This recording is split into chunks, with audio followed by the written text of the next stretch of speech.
Allora, con la coordinatrice della sezione italiana dell'Alleanza Mondiale dei Paesaggi Terrazzati, Donatella Murtas.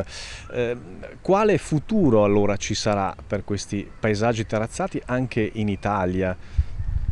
I futuri sono molti, in realtà non c'è un'unica dimensione di futuro. Quello che vorremmo poter avviare con questo incontro internazionale è un dibattito da un lato, quindi da un lato soprattutto far conoscere l'esistenza dei paesaggi terrazzati che per ora sono stati largamente sottovalutati o totalmente lasciati a se stessi,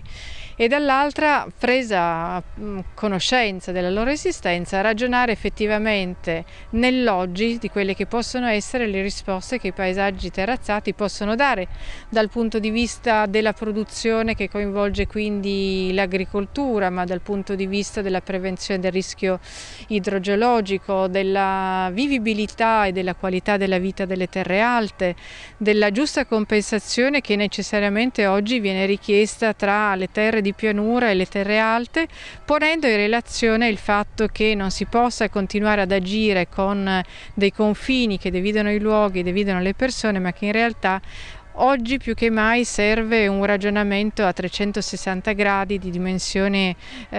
multidimensionale, multifunzionale, e che questa in realtà sia la sfida del futuro, ma è soprattutto quante conoscenze puntuali, specifiche siano presenti nei paesaggi terrazzati, quanto sia importante far sì che queste conoscenze non vadano perse per distrazione, per noncuranza, per ignoranza, e quanto si possa imparare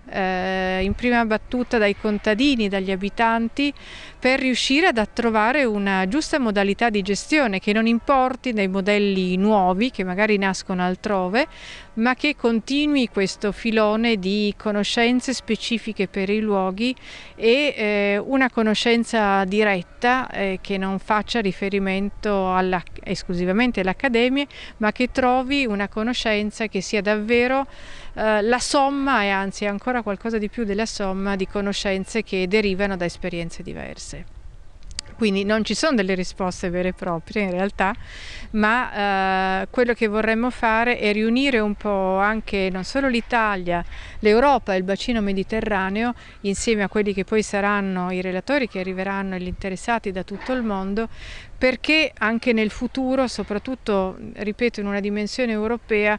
si includa la presenza del paesaggio terrazzato come un importante tassello per il mantenimento della ricchezza dell'espressione del nostro mondo, che non è solo culturale, ma è anche culturale ed è anche e soprattutto sociale.